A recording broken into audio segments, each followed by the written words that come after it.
Começa agora. Bom dia, CDL. As notícias mais importantes do dia comentadas e analisadas. Realização Câmara de Dirigentes Lojistas Santos Praia. 7h02. Começa agora na Santos FM o programa Bom Dia CDL, projeto jornalístico realizado pela CDL Santos Praia, Câmara dos Dirigentes Lojistas Santos Praia, que irá informar e debater os principais fatos da região e do país. Seja bem-vindo mais uma vez para participar do nosso programa. Vamos à apresentação dos nossos comentaristas. Já na bancada, o presidente da entidade da CDL Santos Praia, que capitaneia esse projeto comunicativo, Nicolau Obeide. Bom dia, Nicolau. Bom dia, Zé, e bom dia, membros da mesa, bom dia principalmente aos nossos ouvintes. Ô, Nicolau, lembrando que hoje estaremos também na TV, CDL TV, 18 horas, não é? Na Santa Cecília TV, hoje com os convidados, o advogado especialista em direitos do consumidor, Daniel Haddad, e também o médico Dr. Ricardo Camila de Almeida. O programa está imperdível hoje, edição inédita, 6 da tarde na Santa Cecília TV. Jana Novaes, já a postos também, para anunciar os canais de comunicação para que você possa interagir ao longo do programa. Bom dia, Jana. Bom dia, Zé. Bom dia aos ouvintes da Santos FM, aos companheiros aqui de bancada. Para participar do programa é muito fácil e tem várias maneiras. A primeira é pelo WhatsApp, que é no 991406444, 991406444. Nosso telefone fixo é o 3345-9507, 3345-9507. E tem nossa página no Facebook, que é a CDL Santos Praia, que é atualizada diariamente com informações e fotografias dos convidados e comentaristas. Muito bem, e também fazendo parte da bancada daqui do nosso programa, Bom Dia CDL, o advogado e também coordenador do Procon Santos, Rafael Quaresma, que estará conosco ao longo dessa edição de terça-feira. Ele que é titular das terças-feiras da nossa bancada. Bom dia, Quaresma. Ô Zé, bom dia, Nicolau, Rick, aos nossos ouvintes, uma ótima terça-feira a todos. Então, Rick Santos de volta hoje aqui, a sonoplastia, sempre na nossa produção, e aqui Zé Torquato é nosso time completo para o nosso programa o Bom Dia CDL. Vamos começar falando do evento de sexta-feira, dia 25, não é? A Black Friday, sexta-feira, com muitas promoções. E temos aqui dois lados envolvidos, né? Mas que estão aí juntos nessa questão, porque a Black Friday é para trazer vantagens reais para o consumidor. Acima de tudo, é para isso que serve essa promoção, meu caro Nicolau Obeide. Como é que está a expectativa para Black Friday? Olha, é uma promoção que já vai, se eu não me engano, ao seu 6º ano seguido. E tem crescido ano a ano, é um costume americano, né? Um dia após a principal data dos americanos, e temos incorporado, acho que todas as datas que possam transformar o comércio em promoção, eu acho muito importante, porque vai fomentar aí que o consumidor compre. É interessante que eu estive num cliente no sábado, e ele falou que estava procurando uma TV, mas estava esperando essa semana para algumas promoções do Black Friday. Então eu achei curioso, no sentido de que as pessoas já estão tendo esse tipo de pensamento, esperando alguns dias para procurando uma promoção por um preço melhor. Então, ano a ano eu vejo esse crescimento e acho muito interessante isso.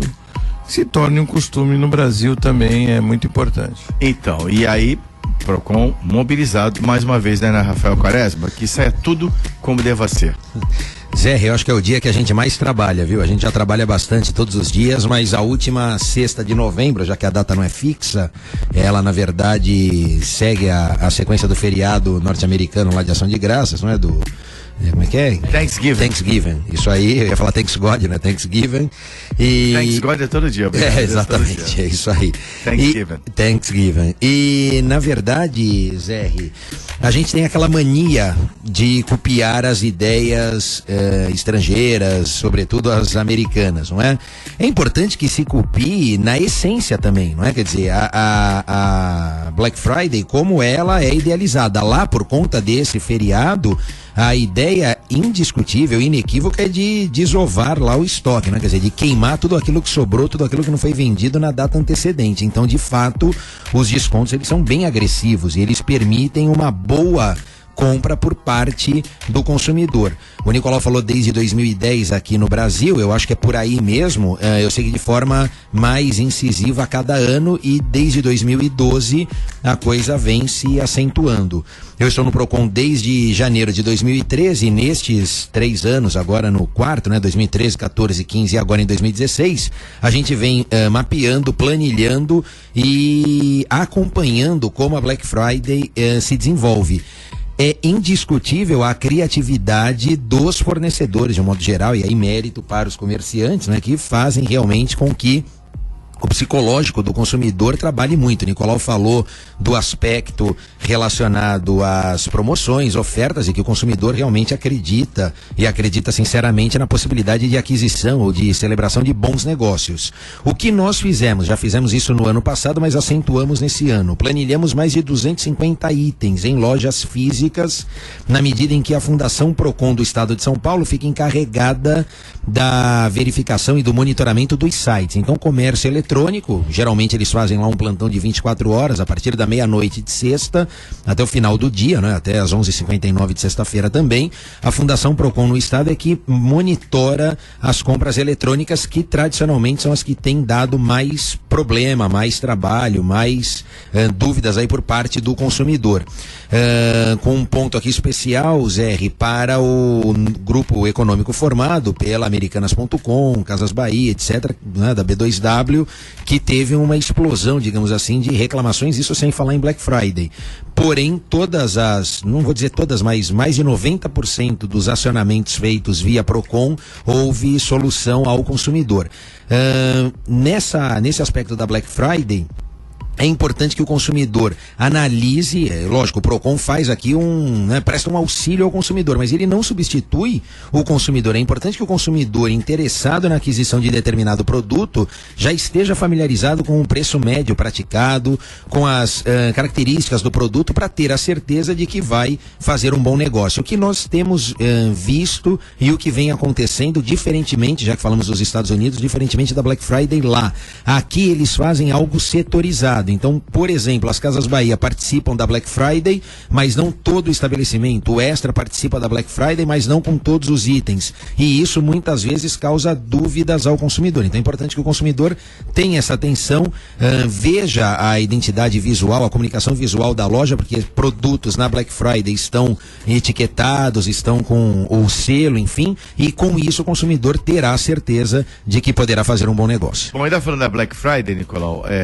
claro, evidentemente o programa é da CDL Santos Praia, Câmara de Dirigentes Lojistas, nós completamos nossos associados, que esse programa é deles, é um investimento da categoria dos lojistas, né?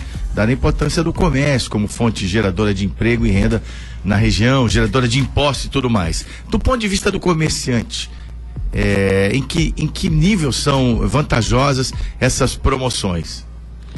Olha, a promoção é interessante também para o lojista, porque é uma maneira que ele encontra de esvaziar seu estoque, às vezes ponta de estoque, às vezes itens que já estão faltando. Um exemplo que eu dei até ontem na TV, hoje, né, que vai ser passado, que foi exatamente com o Daniel Haddad. Sim. Que foi exatamente numa loja de calçados, que as pessoas, que o lojista compra uma grade, geralmente do 33 até o 40, 41, né? Que as mulheres hoje estão calçando 40, 41. E também, não acharam engraçado, mas é uma verdade. As mulheres estão cada vez maiores, né? E fura geralmente uma numeração entre 36, 37 e 38. É a numeração que mais fura. E fura, quando a gente diz, é a que mais vende. É uma expressão lojista. E eu que trabalhei com isso. Não conhecia. Normalmente, eu que trabalhei já com tênis, né, calçados, seria uma numeração a qual não fica com a grade completa. E o lojista, ele queima essa porque ele já obteve o lucro que ele precisava dentro daquela quantidade, daquele modelo.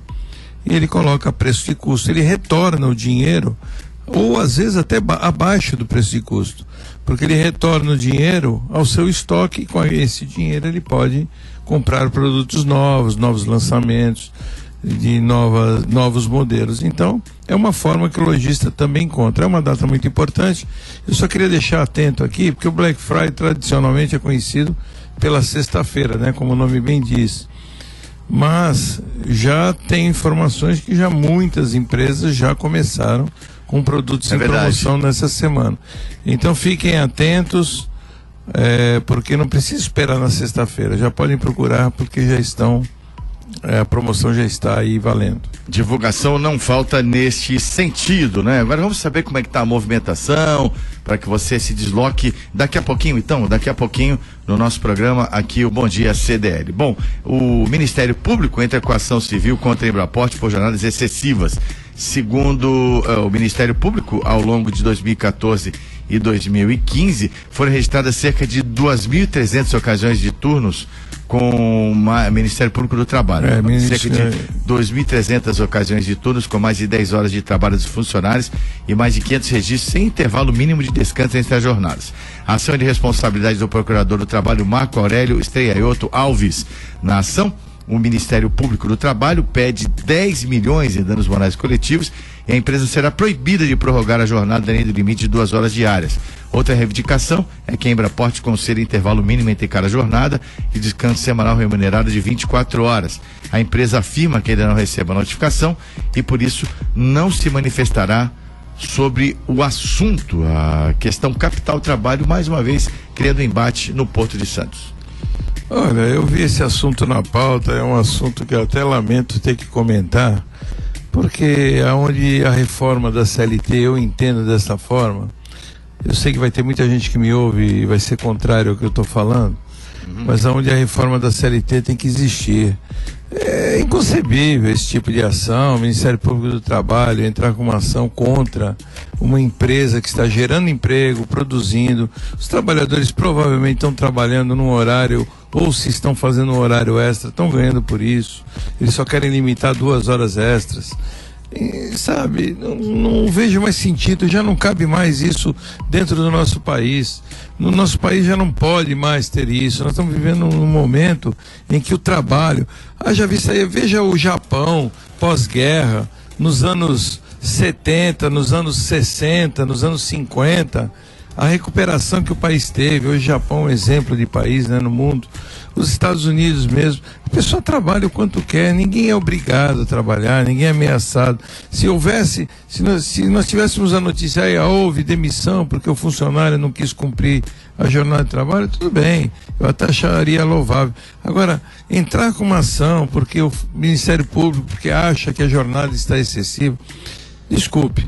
Eu entendo que não cabe mais isso dentro do nosso país, não cabe mais isso, não cabe esse sindicalismo, o Ministério Público se intrometer nesse tipo de acontecimento, mas o Ministério Público também, ele só se intromete se alguém provocá-lo, né? Se não for provocado... Não, o Ministério Público pode agir de ofício. Mas nesse caso ele foi provocado. Então, por quem?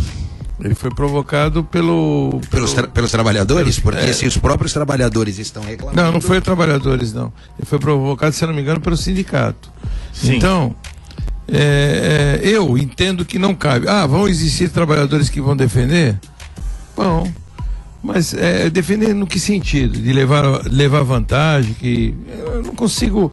Veja bem, eu não consigo entender o sentido da coisa, desculpe. Eu sei que vai ter muita gente contrária ao que eu estou falando, coitadinho dos trabalhadores, ninguém está chicotado, não tem o chicote na mão, não tem aquele, como é que é não é senhorio, como é que era que tinha na época da escravidão? O feitor. Feitor, exatamente, não tem nenhum feitor obrigando o sujeito a trabalhar. Então, ele trabalha porque ele quer, ele cumpre aquela jornada porque ele quer, como acontecem com outros tipos de categorias que também trabalham acima da jornada. E eu acho que essa liberdade de trabalho deveria existir. A partir do momento em que há um consentimento das duas partes, eu acho que isso tem que existir. Eu sou contrário a esse tipo de usar a lei como uma arma contra a jornada que está acontecendo. Tudo bem, a lei prevê, mas eu entendo de outra forma. A única coisa que precisa ser melhor aprofundada e trabalhada, analisada, é com relação ao porquê da propositura da ação, né? Bom, o Ministério Público, ele pode agir de ofício, pode agir sem provocação. Aliás, é uma das funções do Ministério Público como guardião das defesas da sociedade, né? Como defensor da sociedade, da coletividade, nas suas várias esferas, aqui no caso o Ministério Público do Trabalho. Mas é importante saber a pedido de quem isso está sendo feito, ou se é uma investigação, algo feito de ofício pelo Procurador do Trabalho.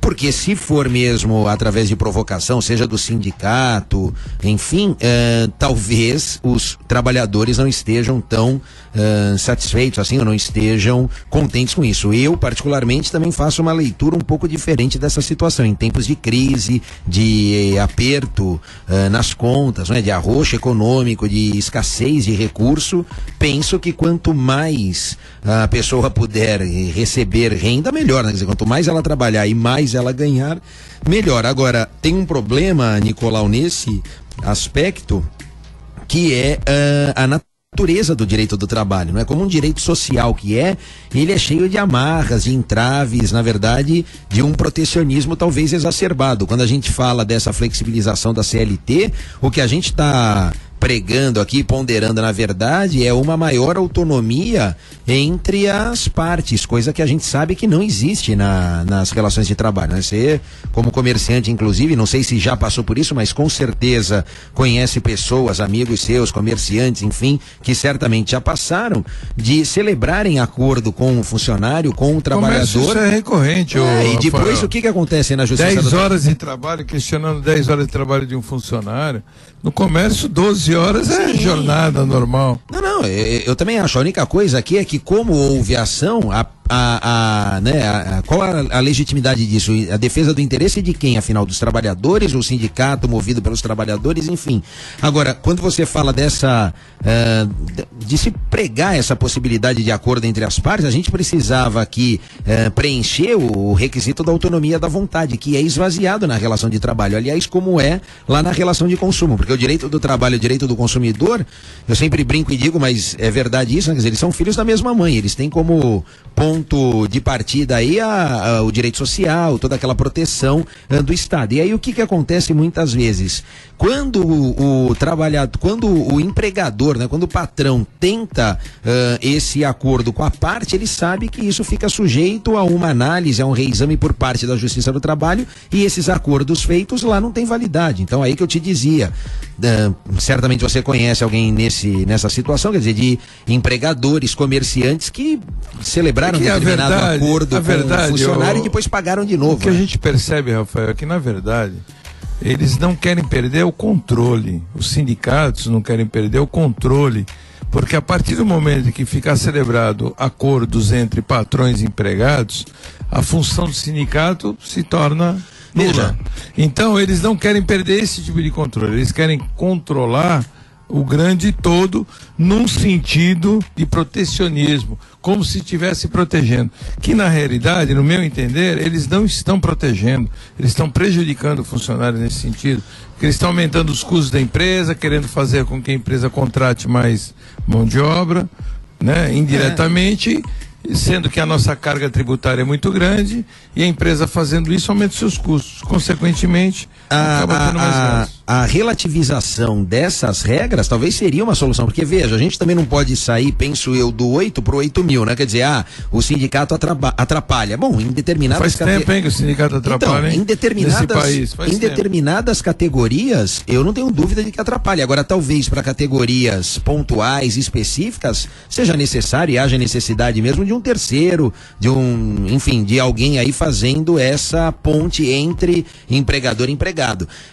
Me parece que o problema é justamente esse engessamento, quer dizer, ou eu tenho um sindicato para tudo e para todas as categorias, ou então eu vou abolir o sindicato e não vou ter para nenhuma. Talvez em algumas mesmo tenha a sua razão de ser, haja necessidade. Eu falo, por exemplo, onde eu tenho vínculo, eu sou professor universitário e tenho vínculo então formal, CLT, com as instituições de ensino que eu leciono. Eu, sem querer, sem precisar e sem nunca usar o sindicato, acabo sendo descontado anualmente por um dia de trabalho, porque assim determina a Constituição. Não sou sindicalizado.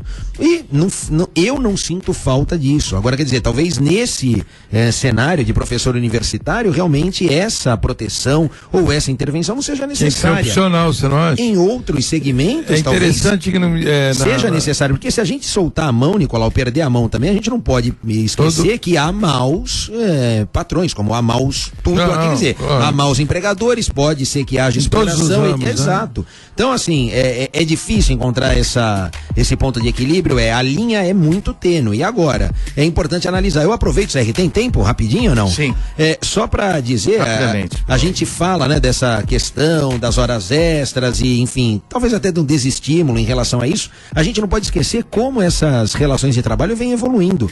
Eu peguei, até quando eu vi esse assunto na pauta, eu fui lá buscar também informações, tudo pra gente poder comentar com mais afinco, com mais profundidade, e aí me lembrei de um caso em relação à Kodak, que em 1998 concentrava 85% do mercado de fotografia, quer dizer, a gente revelava a foto, hoje a gente não revela mais foto, né? A Kodak abriu falência, enfim, perdeu o modelo de negócio dela, porque a gente não tem mais isso. Por outro lado, que veio as máquinas digitais, no início com uma baixa qualidade na resolução das fotos, e hoje a gente tem até no celular. Quer dizer, essa evolução pode ser que passe também por essa questão de jornada de trabalho, de horas extras, enfim.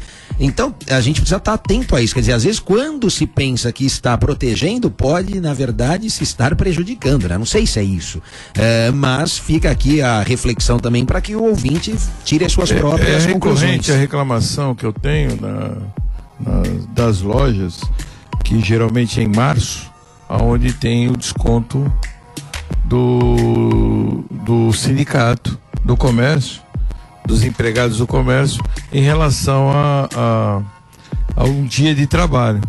Então esse desconto existe tradicionalmente, e os empregados ficam revoltados, porque eles falam assim: para que serve o sindicato para mim?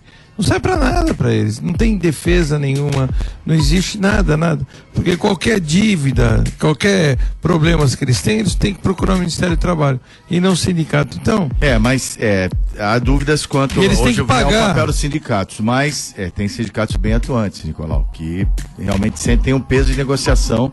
Quando eles já vi os bancários, né? Você vê quantos bancários, o sindicato dos bancários é um sindicato forte. Então, o sindicato dos bancários são muito fortes, e o Banco do Brasil vai fechar 440 agências que consequentemente terão muitos remanejamentos, aposentadoria estimulada, e muitos empregados serão dispensados, aqueles que não têm estabilidade.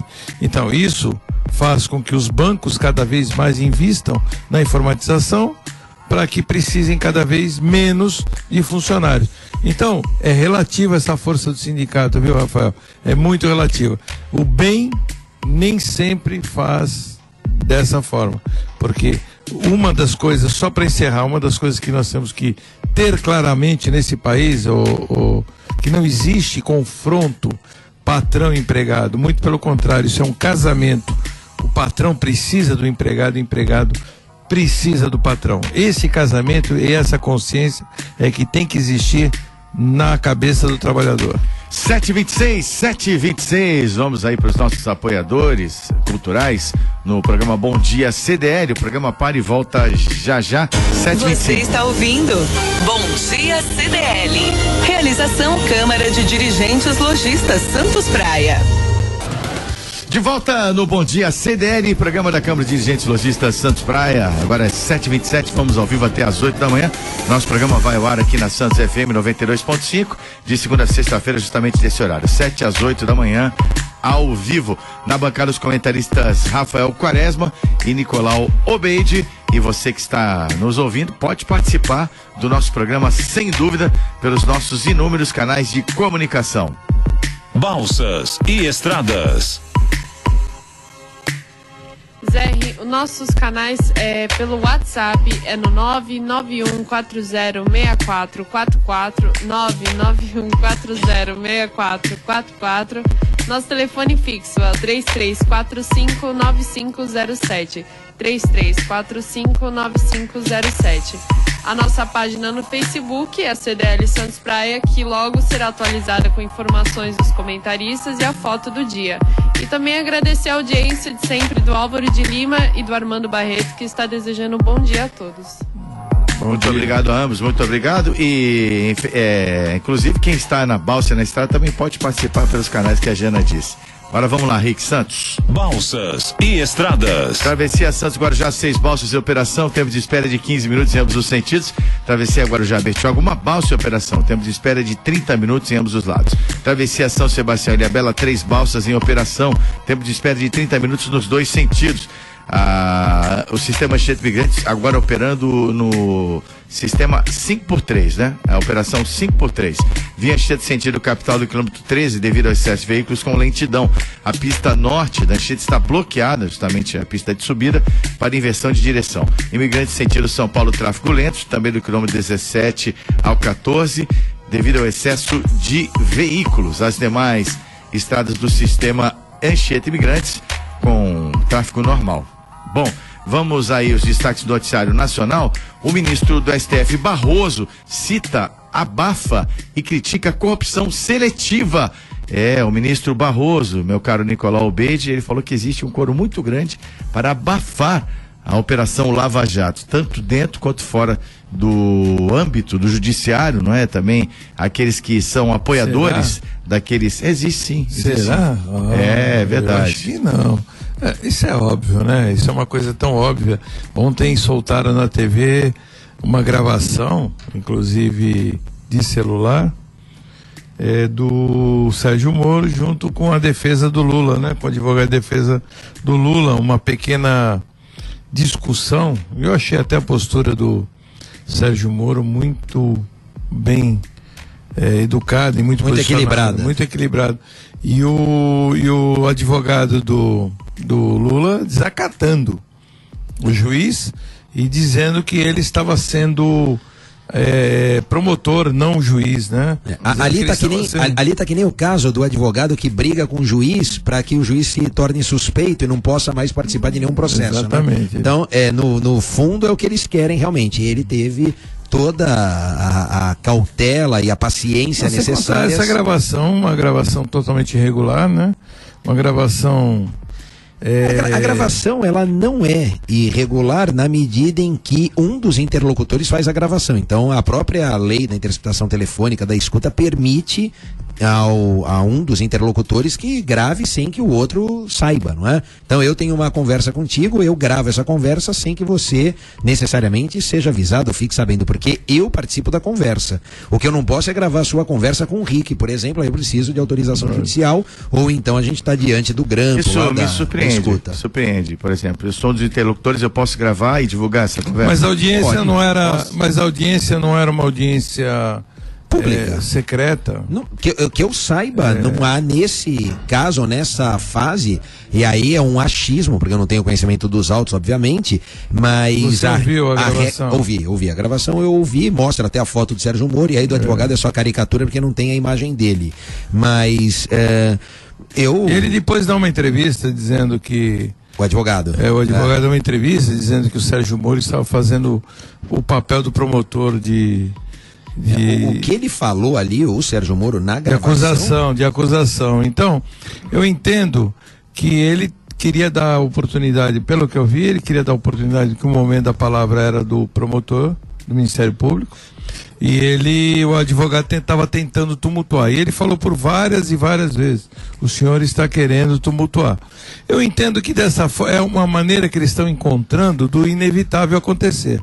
O inevitável será que o réu está sendo acusado, que no caso é o Lula, O inevitável será que o Lula será preso, mas o inevitável cedo, será mais que ele será tarde. condenado, e aí o que vai acontecer? Não, a defesa tem que procurar outros meios, que serão meios de confusão, para tentar anular o processo no STF, de alguma outra forma, em algum outro recurso, alegar que o juiz estava sendo parcial. Agora, existe também uma expectativa em Brasília em relação à delação, que parece que já está concluída, do Marcelo Odebrecht. Uhum. E essa delação parece que Brasília está tendo, igual um terremoto que teve agora na Nova Zelândia, lá pro lado da Oceania, na Nova Zelândia, que mostraram ontem na televisão, né? Impressionante, tremendo a terra. Ele disse que Brasília está desse jeito, né? Brasília também está tremendo dessa forma. Tem também agora a delação do ex-senador Cídio do Amaral também já citando o Lula. Então. Dizem que a Lava Jato já está, o Sérgio Moro já está nas oitivas mesmo do caso específico. Essa semana, inclusive. Lula. Essa semana deve. Então, mas eu não estou vendo foco só em cima do Lula, não. Eu estou vendo foco em cima do Lula, que vai ser inevitável, mas estou vendo um foco lá em Brasília com novidades. Vai ter novidades de outros partidos, novidades em relação até ao PMDB. Então eu sinto que nesse sentido está havendo uma abafa. Já vista a situação do Rio de Janeiro. Está vendo uma. Rio de Janeiro. Da PMDB. E a operação em que ele foi preso é um desdobramento da Lava Jato. Foi um trabalho associado Ministério Público do Rio de Janeiro e Ministério Público Federal. Também, né? E a filha dele, a filha já do Tribunal Superior Eleitoral. Mas a filha dele foi deputada federal e foi expulsa do partido, do PR. Então você vê que está vendo uma... por causa da eu quero só dizer o seguinte, ô Zé, Nicolau, enfim, para o nosso ouvinte.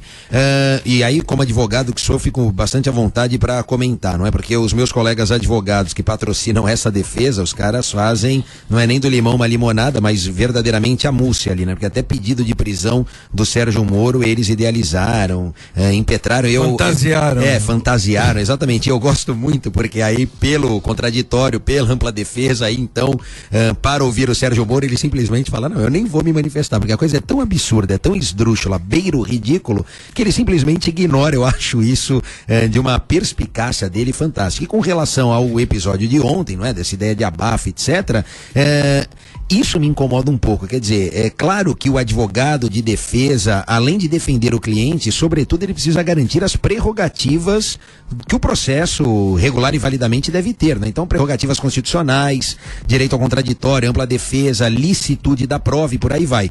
O que eu quero falar é justamente o seguinte: quando houve o oferecimento da denúncia, o que se questionou muito era toda aquela pirotecnia, etc, etc. Ora, quando se chega no momento da produção da prova, da colheita da prova, e esse ônus cabe ao acusador, portanto ao Ministério Público, a defesa simplesmente não quer que haja a produção da prova. Pirotecnia, Rafael, não entendo. Eu entendo que a partir do momento que você é transparente, a mídia, o termo pirotecnia nem é meu, hein? Quem faz a pirotecnia é a própria mídia. Eu entendo que é a mídia que faz, porque a partir do momento que você é transparente e coloca a notícia, qual é o papel da mídia? Divulgar a notícia. Claro, e outra, né? E a notícia é surpreendente. Se ela é surpreendente... E relevante, interessante. Então... Ali, a gente tem um dilema que é a privacidade. Pirotecnia, que já é uma coisa mais espetaculosa. Faz parte também do show, algumas vezes. Mas veja, Zé, a gente tem ali a privacidade e o direito à informação. Qual que vai sucumbir, qual que deve prevalecer? Não sei, tem que analisar o caso concreto, não tem uma regra agora. Principalmente em relação, Rafael, a pessoas públicas. Exato, Você não tá... Na hora que ele quer ser eleito, um deputado ou um senador quer ser eleito, ele quer ser popular. Na hora que tem uma notícia contrária a ele, ele não quer ser popular. Claro, pro bem e pro mal. E outra coisa, você não vai fazer essa divulgação pro João das Couves, é óbvio. Agora, para um ex-presidente com a magnitude, enfim, influência em massa, públicas, etc., né? Fazia parte, é natural. E o direito separa bem isso, quer dizer, você tem a questão da vida privada, mas você tem a vida pública, não é? Quer dizer, então não tem como fugir disso. Mas me chamou a atenção, e aí, mais uma vez, mérito. Outro dia ouvi alguém comentar, mas o Sérgio Moro vai perder a mão, isso e aquilo. O cara tem uma cautela, uma frieza, e lógico, ele sabe que ele não pode dar um deslize ali, uma derrapada, uma serenidade, exatamente. Eu vi ontem ele impressionante, porque se sou eu, ou se é algum, ou qualquer outro juiz, você tem que ter. Eu já tive casos de mas não pode perder pequenas causas, juizado de pequenas causas, que eu já vi juiz de pequenas causas levantar da mesa e dar murro em cima da mesa, porque ele percebe determinadas atitudes da parte... Que não são compatíveis. Que não são compatíveis, e ele fica nervoso. Juiz de pequenas causas. Agora, o Sérgio Moro, naquela pressão que ele está sofrendo, realmente nós temos que dar mão à palmatória, que ele é muito sereno e ele tem muita convicção no que ele está fazendo. Bom, o ministro Luiz Roberto Barroso disse que ele questionou se nós queremos ainda viver como republiqueta de bananas, infestada pela corrupção, e que o Brasil está realmente, muita chiadeira, muito ranger de dentes, que o Brasil está, de até alguns meses atrás, como no filme de Woody Allen, que uma bola é jogada para cima e não sabe qual lado que a bola vai cair, né? Ele espere que essa bola caia do lado das pessoas que querem melhorar. Sabe como é que eu vejo o Brasil? Eu só vou dar uma elucidar, mais ou menos eu vejo o Brasil assim, ó, um pedaço de madeira lotado de cupins, né? Lotado de cupins, e que você dedetiza aquele pedaço de madeira e mata aqueles cupins que estão ali. Mas infelizmente os buracos que os cupins causarem o estrago vão ficar pro resto da vida, e vão ficar para sempre. Porque eu acho que mesmo que nós consigamos matar tudo isso ou acabar com uma parte da corrupção, ela sempre retorna depois de um tempo, como o caso do cupim, e o estrago permanece. Os estragos causados no Brasil são irreparáveis, e nossa geração, a minha, as suas, até a da Giana, que é mais nova, já perdeu, e essa fase... Você viu que ele me poupou, né? Quer dizer, eu tô mais novo que a Giana. Obrigado, Nicolau. Infelizmente essa fase o Brasil perdeu, e só as próximas gerações é que vão poder usufruir das benesses que isso vai trazer para o Brasil. Boa comparação, é só, não sei, é madeira ou pau-brasil que está infestado de corrupção? Eu acho que é o pau-brasil. É verdade, né? Bom, para encerrar nossos destaques nacionais, o Rodrigo Janot, procurador-geral da República, vai na mesma linha, né? Ele diz: ouçam o aviso das ruas. Pelo menos aparentemente a população quer mudança e apoia essa luta incansável contra a corrupção. Não só quer mudança, como o episódio envolvendo o ex-ministro, agora ex-ministro da Cultura, mas diplomata que não é? O Marcelo, e também o ainda ministro Gedel Vieira Lima, não é? Quer dizer, Marcelo Calero.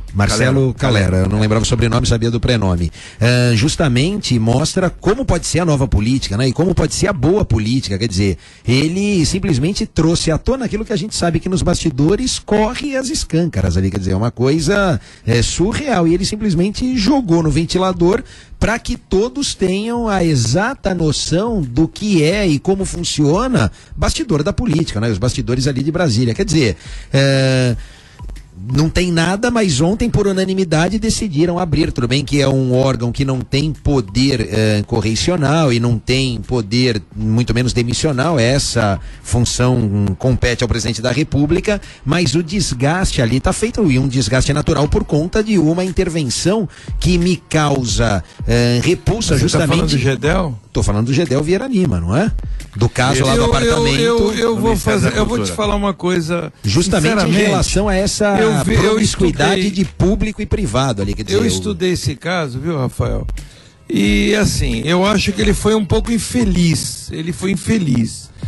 Veja bem, por direito, eu vou te falar por direito. Por direito ele poderia ter questionado. Ele é um comprador como pessoa física. Ele é um comprador de um apartamento no 23º andar. Sim. E aonde mudaram o Código de Obras da cidade de Salvador, e esse prédio que estava aprovado pela Secretaria de Obras iria ter 27 andares, que depois, pelo IPHAN de Salvador, depois o IPHAN nacional modificou, e ele se sentiu prejudicado. O fato, aí eu acho que onde está a falta de ética, por isso que ele vai ser julgado pelo Conselho de Ética.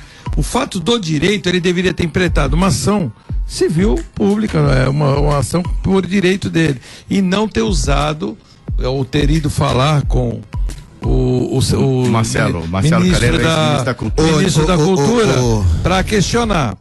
Então, assim, agora também jogar no ventilador, como o ministro fez, eu acho que tem outros interesses por trás disso aí. Então, pode até ter, e talvez o principal de moralizar. Porque, você se imagina comprando um apartamento... Pô, mas eu vou reclamar com a construtora. A pergunta é a seguinte... Não, construtora não, ali foi o IPHAN Nacional que proibiu. Estava aprovada mas quem me vendeu não foi o IPHAN. Isso é uma providência administrativa. Como é que a construtora... Mas tinha aprovação da obra. Bom, tinha uma aprovação a título precário. Tanto que o IPHAN Nacional, que é superior ao estadual e o municipal, cassou e determinou o embargo imediato da obra. Eu imagino o que não deve ter acontecido para que tivesse ocorrido essa anuência agora, essa autorização. Agora, quem tem que se preocupar com isso é a construtora. Como é que eu vou incorporar uma obra, vender apartamento que eu não tenho a certeza que eu posso construir? Não vai ter, porque o prédio só vai ter 13 andares. 13, não, e outra, ele comprou no 23º. A imoralidade, para mim, tá tão latente que é só você responder a seguinte pergunta: se o Gedel não fosse ministro e não, portanto, não sendo ministro, não tivesse acesso ao ministro da Cultura, ele falaria isso? Não, então é óbvio que por conta do cargo. Eu concordo tão normal para eles. Isso é tão natural que o camarada nem percebe a mazela que faz. Quer dizer, para ele isso é natural. Não vamos ser hipócritas, Rafael, não vamos ser hipócritas, porque se acontece alguma coisa na prefeitura de Santos, eu conheço o prefeito, alguma coisa que me prejudique, todo brasileiro é assim. Se ele conhece o secretário, não dá para falar com o secretário fulano de tal, não dá para falar com o prefeito. Todo mundo é assim. Então não vamos ser hipócritas. Tudo bem, antiético. Primeiro, eu não tô sendo hipócrita. Não estou chamando você de hipócrita. Sim, mas eu tô falando como cidadão. Claro. Eu tô falando, na sua maioria, o cidadão, ele utiliza. Eu sei que ele foi antiético, prometeu. Foi totalmente imoral no sentido da ética. Mas não no direito civil que ele tem, que ele teria como pessoa. Mas esse direito não é em relação ao ministro da Cultura, aos órgãos que integram o ministério. O IPHAN faz parte da Isso ele tem que se envolver. Instituto do Patrimônio Histórico e Artístico Nacional. Então, mas o IPHAN não tem nada a ver com o comprador. O IPHAN está analisando a questão por parte da construtora. Mas será que não tem política nisso? É por causa do entorno ali. Com certeza tem. Veja, eu já prestei assessoria e consultoria para uma obra em São Vicente, que é próxima à Igreja Matriz, que é um perímetro tombado. Você não imagina a loucura que é, porque você não pode ter a construção acima do bem tombado, você tem uma série de restrições. Quer dizer, como é que... Eu fui síndico aqui do condomínio Quinta Avenida, nós tivemos problema quando pintamos aqui o prédio, quase que nós fomos multados. E por quê? Porque a cor não podia ser alterada, porque está à frente de um patrimônio tombado, que no caso é a Praça Independência. E o entorno, e foi por inocência que nós íamos mudar a cor.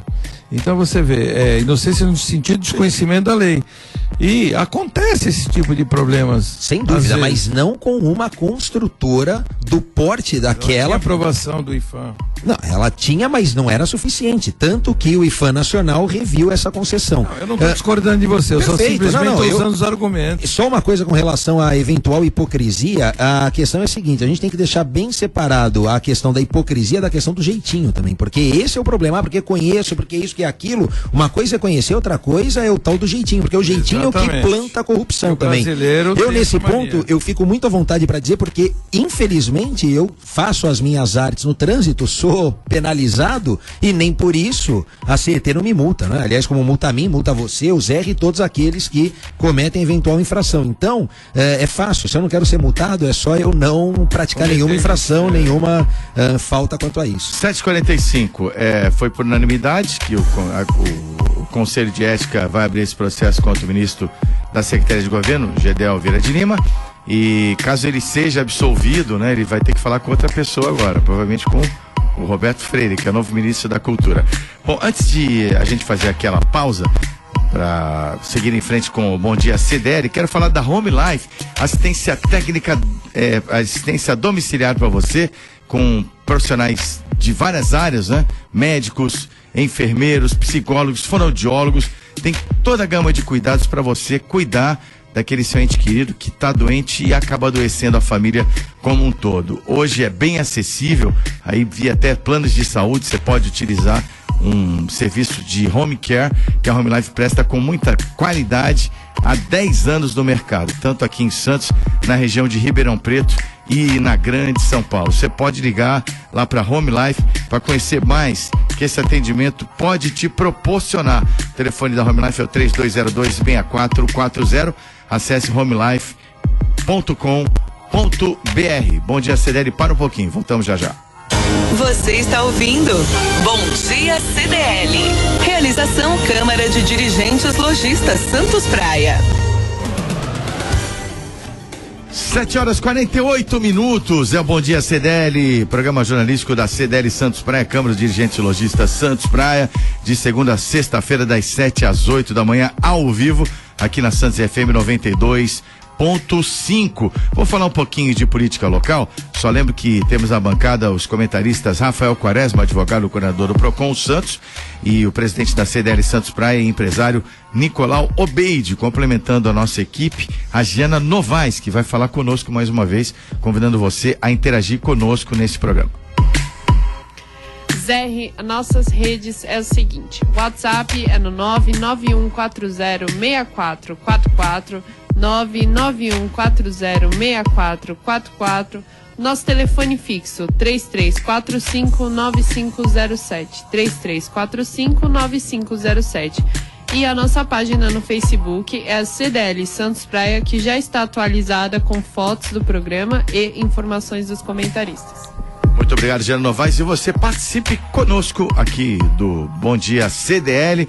Bom, deixa eu falar também da produtora da Design Gallery, campeã em lista de casamento, Shabbat, peças muito bonitas, funcionais para sua casa, presentes finos, é top of mind em tudo de bom que você possa imaginar.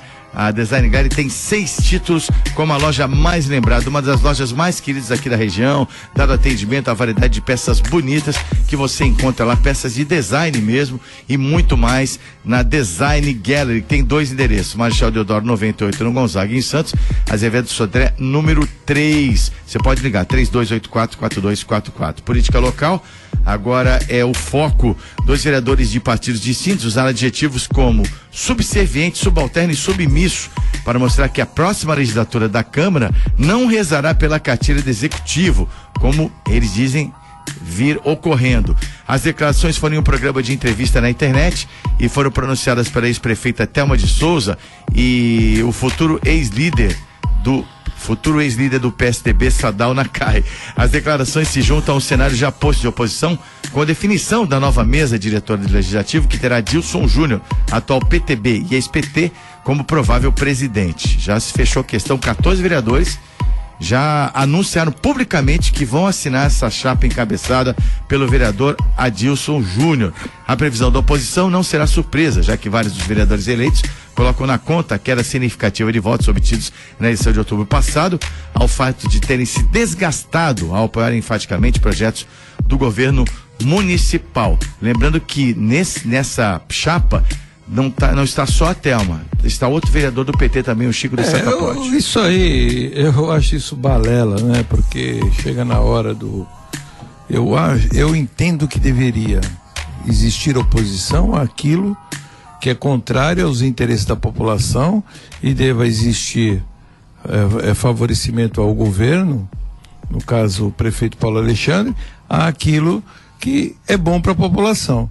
Então esse negócio de dizer que vai ser oposto, que vai fazer oposição constante, ou que vai ser ou que porque era favorável, para mim isso é papo furado, isso é balela dos vereadores. Eles têm que fazer aquilo que interessa àqueles eleitores que os elegeram. Esse é o tipo de política. A CDL Santos Praia, como as CDLs, como a CNDL, como a FCDL, que é a nossa Federação do Estado, como a CNDL que está em Brasília, que é dona do SPC, todos nós fazemos políticas, só que não fazemos política partidária. Agora, nós vamos em cima dos políticos e pressionamos os políticos aquilo que interessa a nossa comunidade de lojistas, aquilo que interessa ao nosso meio, ao nosso métier. Agora, dizer, por exemplo, Adilson Júnior, ele foi eleito na sua maioria pela Zona Noroeste, para aquele grupo de pessoas, e ele tem que fazer política para aquele grupo ao qual ele foi eleito, como todos os outros, para aquele grupo ao qual elegeram. Se o projeto do prefeito for um projeto bom para a cidade, eles têm mais que apoiar. Se for alguma coisa que eles entendam que vá prejudicar o interesse dos seus eleitores, eles têm que rejeitar. E esse tipo de lobby, de juntar Thelma de Souza, porque é do PT, ou Adilson Júnior, porque era ex-PT, ou juntar o Chico mesmo da Setaporte, que é PT, ou com outro Sadal, porque se sentiu desprestigiado na eleição atual, ainda vigente, né? Que não é nem a passada ainda. O professor Kênio mais votado também está nessa chapa aqui. O professor Kênio, o Sérgio Santana, que vai ser... Sim. Que vai ser, parece que secretário, se não me engano. Eu acho que cada um deles não tem que formar esse grupão e centrão, grupão, sei lá qual é o nome que eles vão dar para isso, no sentido de ser contra ou a favor. Não existe isso, gente. Quando é que nós vamos deixar de fazer esse tipo de política no Brasil? Né? Ou se tu não é contra, tu é a favor. Eu acho que nós temos que ser sensatos, votar naquilo que é interessante para a população e rejeitar aquilo que a maioria... Se você vai numa reunião de condomínio, na reunião de condomínio você é uma única voz numa decisão dentro do seu condomínio, você apesar da sua vontade, você é derrotado e a maioria é que vence. Eu acho que a política é feita dessa forma e é dessa forma que tem que ser pensado, e não esse tipo de comentário, que eu acho isso uma falta de maturidade. Bom, só lembrar aqui neste mandato do prefeito Paulo Alexandre Barbosa aconteceu algo semelhante também, que se pensava na candidatura do ex-vereador, agora vai deixar a vereança, o Zé Lascani, e o Marcos de Rossi, falecido vereador Marcos de Rossi, ele acabou assumindo também com uma chapa que foi criada, não digo a revelia, mas não seria exatamente o pensamento do executivo santista. E essa questão, como é que você encara, Rafael?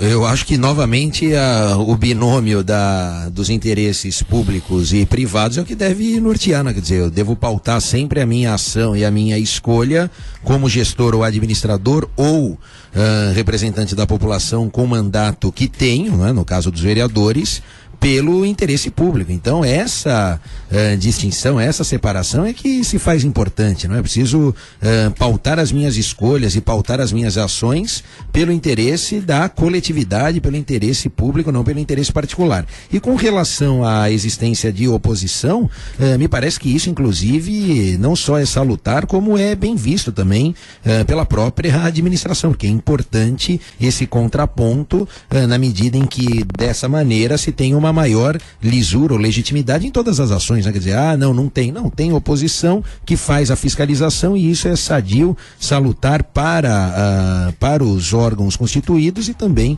para a população de um modo geral. Bom, vamos só para complementar, qualquer unanimidade é burra. Isso, Nelson Rodrigues.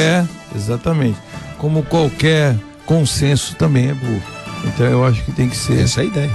Mas não acredito que esse grupo faça uma oposição ostensiva ao prefeito Paulo Alexandre Barbosa. Eles querem talvez ter força de diálogo, mais acesso ao prefeito. Eu entendo que o objetivo desse grupo é justamente esse, o que faz parte do jogo da política. Sim, não é? a política inclusive é isso. Exatamente. 7h56, agora tem esporte. Bom dia, Ricardo Martins.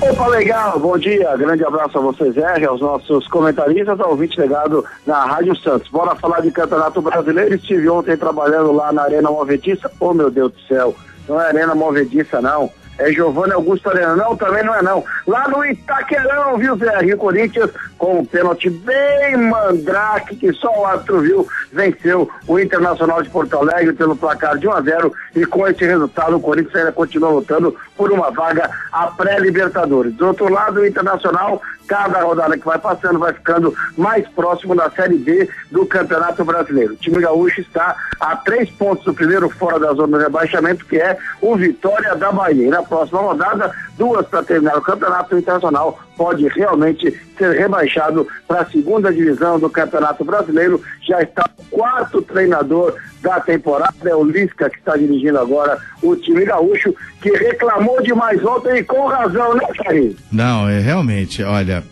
não é clubismo não, mas... Tava ventando no Itaquerão. Que pênalti é aquele? Eu acho que caiu um pedaço. Era vento, da cobertura, ventando. Caiu uma pedrinha e atingiu o jogador do Corinthians. Pô, foi brincadeira. Talvez, eu lembro que teve um Brasil e Noruega na Copa do Mundo, que uma câmera por outro ângulo mostrou o pênalti, só se for assim. Porque ali, vou te falar, meu. Não. Aí não tem, acho não que tem você não jeito, vai achar a câmera não, viu? Não tem jeito. Achar a câmera não foi nada, realmente, jogador do Internacional, né? O Hernando sequer toca no jogador do Corinthians, que na oportunidade é o Romero, e realmente não houve a penalidade, mas o Internacional reza a cartilha da Série B do Campeonato Brasileiro. Ô Ricardo, o Romero foi convidado, uma informação para você que você não sabe, hein? O Romero foi convidado para participar do Saltimbom do Luciano Huck. Achei que era do Saltimbom dos Trapalhões, que susto.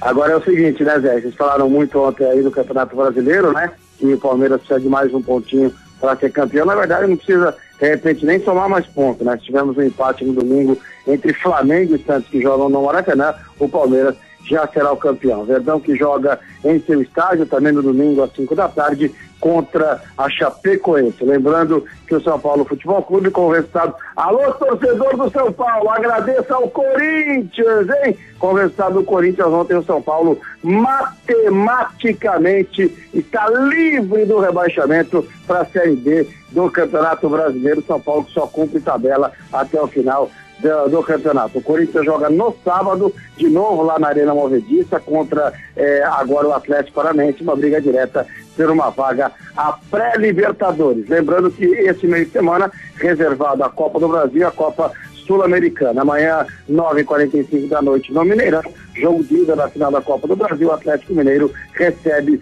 o Grêmio. E pela Copa Sul-Americana, em casa, a Chapecoense faz o jogo da volta da semifinal contra o São Lourenço da Argentina. Na ida, a Chape passou 1-1 jogando em Buenos Aires. Fechado, Zé. Valeu, quer acrescentar mais uma coisa rapidamente? Não, se o Atlético Mineiro ganhar a Copa do Brasil, automaticamente o Corinthians está classificado, né? Pode até a Chapecoense, né? Ficar entre os 7 primeiros colocados, 8 primeiros colocados hoje e abrir mais uma vaga se ela ganhar a Copa Sul-Americana. É melhor não fazer conta, senão a gente fica malucão. E só para encerrar, Zé, o meu 15 de Piracicaba está muito perto da Série B do Campeonato Brasileiro. Copa Paulista, final, primeiro jogo contra a Ferroviária em Piracicaba, 15-2. Ferroviária 0-15, pode até perder por um gol no jogo da volta em Araraquara, que ano que vem vai disputar a Série B do Campeonato Brasileiro. Com apoio cultural de Armazém 26, eu falei de futebol aqui na Rádio Santos. Armazém 26, em materiais elétricos, hidráulicos e limpeza, no centro de Santos, Praça da República, número 35. Você liga, a gente entrega para você, 3221-3396, 3221-3396. Armazém 26, materiais elétricos, hidráulicos e limpeza, tem o café e o açúcar. Um grande abraço, uma ótima terça-feira, até amanhã. Tchau, Zé. Tchau, grande Ricardo Martins, essa é a edição desta terça-feira do Bom Dia CDL. Obrigado aos comentaristas Nicolau Bente, Rafael Quaresma, a nossa equipe de produção, Rick Santos, também na sonoplastia, Jânio Novaes e o Zé Torquato. Também agradeço a sua audiência e convido todos a continuarem na programação jornalística da Santos FM 92,5. Vem o Entre Linhas com o jornalista Rafael Mota. Um grande abraço e até amanhã às 7 da manhã. Termina aqui. Bom Dia CDL. Realização Câmara de Dirigentes Lojistas Santos Praia.